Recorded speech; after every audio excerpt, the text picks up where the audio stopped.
In another preliminary, he's been mentioned as a possible opponent. I take all comers. I don't duck any man. Can we assume that Michael Dokes is one of the prospects? All comers. Come one, come all, because nobody could get close to me. They're not even close. I'm the best fighter in the world. Ladies and gentlemen, good evening. In the spring of 1985, one special young man had his debut fight. Back then, no one knew he was destined to become one of the most recognizable boxers in history, Mike Tyson. He broke into the ring, demolishing one opponent after another on his path. His youth, speed, and powerful onslaught made his fight spectacular. In this episode, we will show you the destructive power, the lightning speed, and the malicious aggression of the legendary Mike Tyson. There's never any doubts in my mind because I'm the best in the world. Even though a lot of you don't like to hear it, it's fact. I'm the best. You know what I mean? Sometimes I don't want to believe it myself, but it's the truth. I'm the best.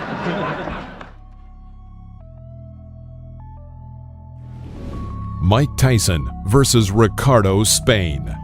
The fourth fight in Mike Tyson's career took place on June 20th, 1985, at Resorts International, Atlantic City, New Jersey. Mike Tyson's fourth fight. First fight in front of a big-time audience, though. This time not in. Mike Tyson. After a series of 12 unanswered strikes by Tyson, Spain tried to mount a comeback with a clinch. In an instant, Mike hits with a left hook, sending Spain to the deck. Hits like a steam hammer. As Ricardo Spain has already found out. Boy, that was quick. Boy, that was fast. Boy, that was found out. Leaning on the ropes, Ricardo rose at the count of 8. As soon as the referee gave the command to continue the fight, both boxers went on the attack. Both missed their targets, but Mike Tyson was faster and immediately landed a left hook to Spain's jaw. Ricardo's knees bent, which saved him from 2 more blows, but the referee stopped the bout. Absolutely destroyed him there. Well, we wondered, didn't we, when we saw the Halpin fight? Mike Tyson versus Michael Johnson, Mike's 8th fight, which took place on September 5th, 1985. The fight, like most of young Tyson's bouts, did not last long, only 39 seconds. There he goes. He's just going to pull. After the first exchange of blows and a powerful left hook to the liver, Johnson was knocked down to the floor of the ring. Because down he goes. The left hook just buried him, dug him in the ribs. I think it was a left and a right. The referee counted and gave the command to continue. The fight quickly began again, and Tyson hit Johnson with a powerful right cross, knocking him out.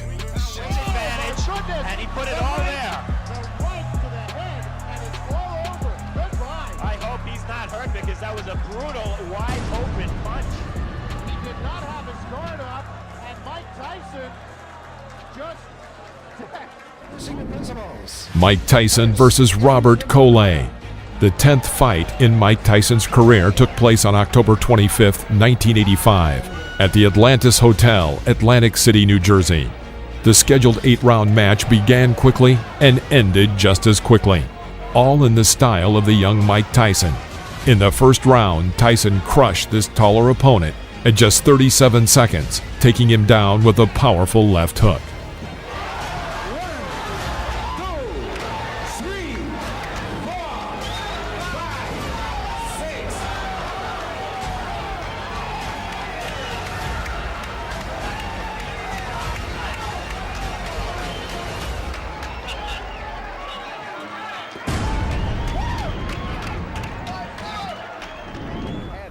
Mike Tyson versus Eddie Richardson.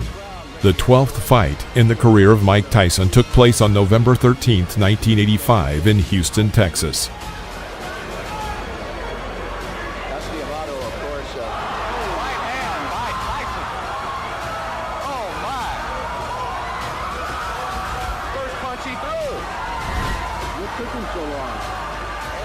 There were a lot of spectators in the hall.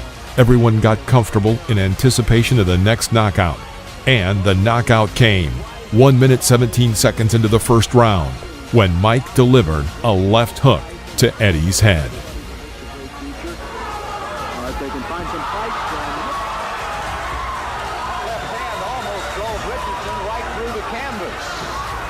Not only knocked him down, but he absolutely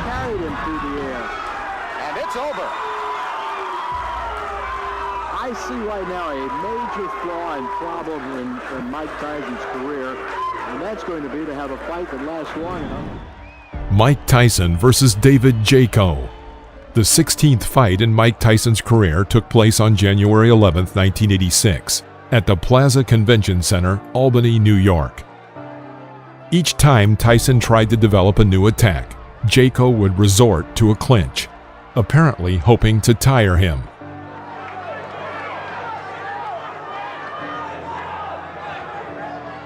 After one of these combinations, a strike landed on David's head, and he found himself knocked down into the corner of the ring.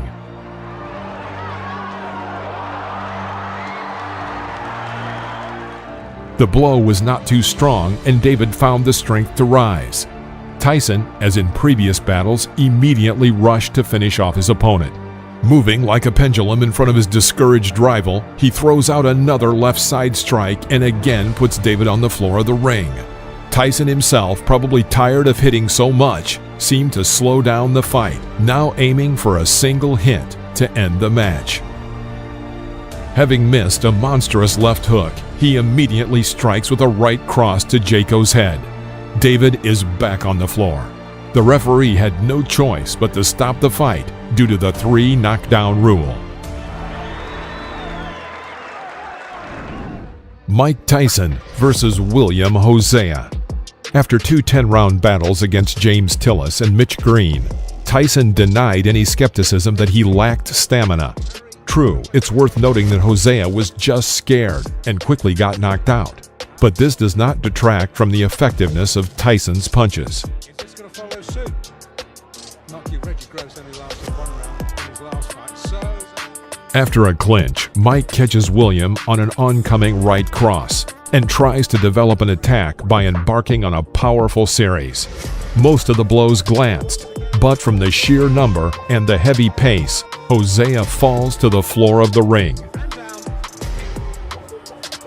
The crowd, as you would expect for the local boy, He clearly was not eager to continue the fight and deliberately did not rise before the count of 10. The referee stopped the fight. well, I thought he did. Jose. Mike Tyson versus Lorenzo Boyd.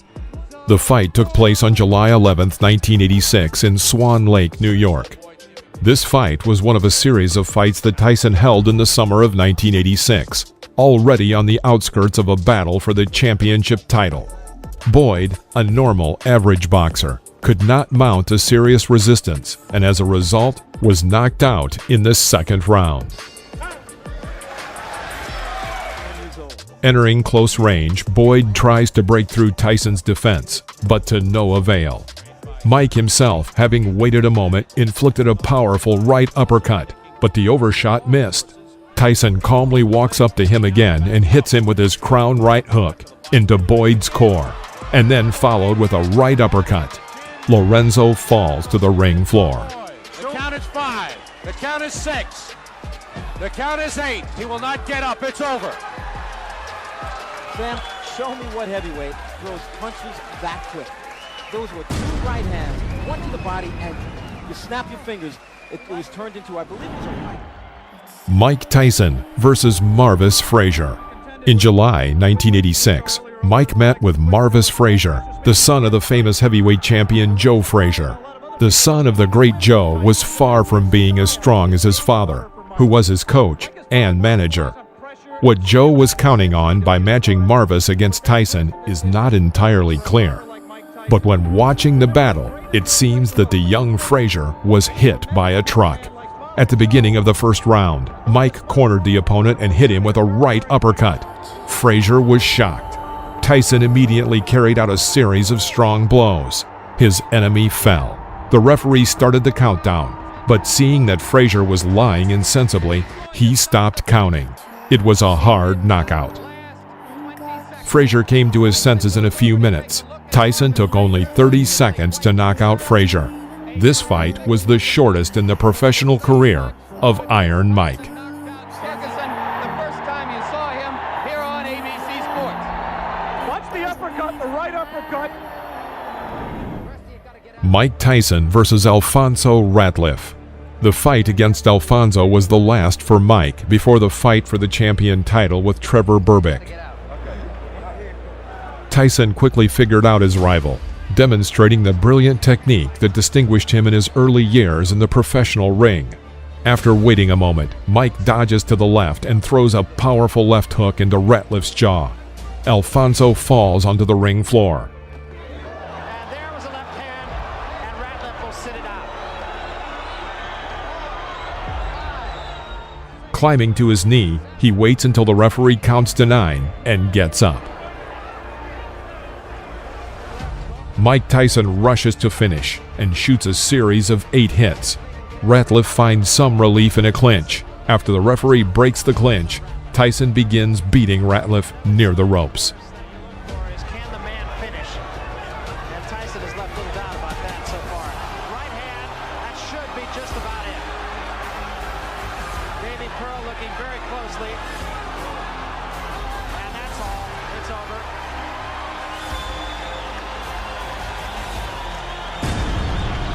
The bicycle had a flat tire. And the rider fell off.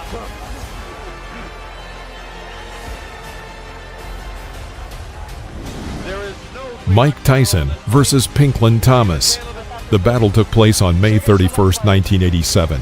At this point, Mike was the owner of the WBA and WBC belts. Thomas approached this match with a good track record of a series of 3 victories in a row and was considered a serious test for the 20-year-old Tyson. And at the beginning of the match, it seemed so. Thomas managed to cope with the pressure of Iron Mike for 5 rounds.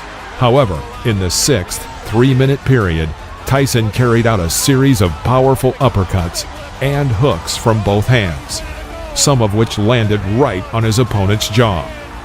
Thomas stumbled, and then after another left hook, crumpled him to the canvas.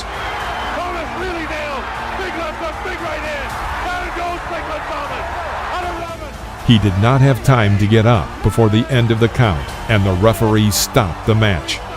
It's worth saying that before this fight with Mike Tyson, Thomas had never been knocked down. Stop a championship fight. I think he counted him out. I'm not sure if that's going to be scored as a TKO or a knockout. I think he may have counted him out. We'll have to wait and get him. Mike Tyson versus Tony Tubbs. The battle took place in the spring of March 1988. In this fight, Mike defended his title of absolute world champion in the heavyweight category. The fight did not last long, ending in the 2nd round with just one but very powerful left hook. Tubbs is hurt. Tubbs is hurt badly. After such a devastating blow, Tubbs could not even rise when the judge counted to 10. Jumped in the ring. The fight is over. With stunning swiftness. Mike Tyson versus Frank Bruno. The time of this fight just coincided with a difficult period in the personal life and career of Iron Mike. As for personal difficulties, he was in the process of divorcing his wife, and in his career, litigation with promoters. Tyson had very little time to prepare for the upcoming battle, only a couple weeks of full training. From the very first seconds of the battle, Mike carried out an effective attack, after which Bruno was on the canvas. It was a knockdown. Bruno's already tagged with a right hand. And there goes Bruno for the first fight. The first right hand that got him. He was down. Bruno managed to recover and continue the fight, sometimes showing good boxing. It all ended in the 5th round when Tyson struck a series of punches, from which Bruno was thrown to the ropes. It was there that Mike began to continuously beat him, and it stopped only when Bruno's team threw in the towel. Richard Steele has moved in and has stopped the fight. It's all over. Michael Tyson wins on a 5th round TKO. Mike Tyson versus Henry Tillman. This was the first fight that Tyson had after losing to Buster Douglas. In June, Mike met with this amateur offender, Henry Tillman, who in 1984 got in his way on the U.S. Olympic team. Whether the fight goes past 2.5 rounds or less than 2.5 rounds here in Las Vegas. No one had any doubts about Tyson's victory, but the fact that Tillman was terribly intimidated reduced the fight to the first round. One spectacular punch, and Tillman was down for the count. He should be doing a lot more movement than he is now. He's allowing Mike Tyson to trap him in the corner.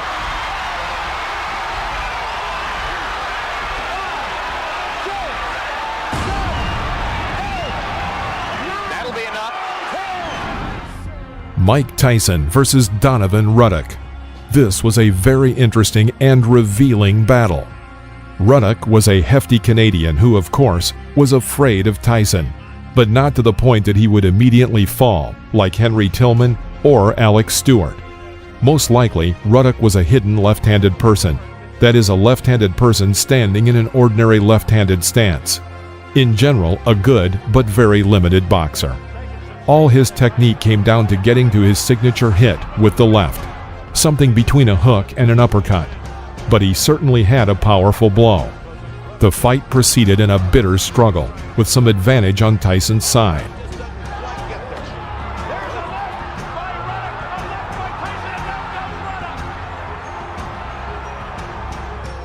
In the 7th round, he hit Ruddock's jaw with a left hook. Ruddock staggered and leaned on the ropes. Mike Tyson rushed in to finish off the opponent, but the referee, Richard Steele, suddenly stopped the bout, calling a TKO.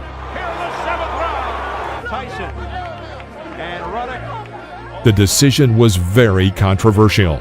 After the battle stopped in the ring, a brawl began. After the intervention of the security guard, the fight was stopped. Mike Tyson versus Buster Mathis Jr. The battle took place in December of 1995. Mathis held his defense and avoided Mike's punches well, but this did not last long. In the 3rd round, Tyson sent Buster Mathis to the floor with a right uppercut. Mathis did not have time to rise before the count of 10, and the referee called a knockout.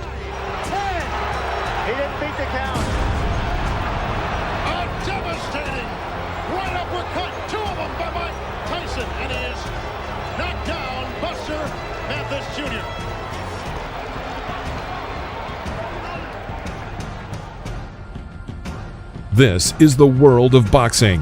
Thank you for watching. Please press the like button and comment below, as well as subscribe to the channel so you won't miss any new episodes about legends of the past.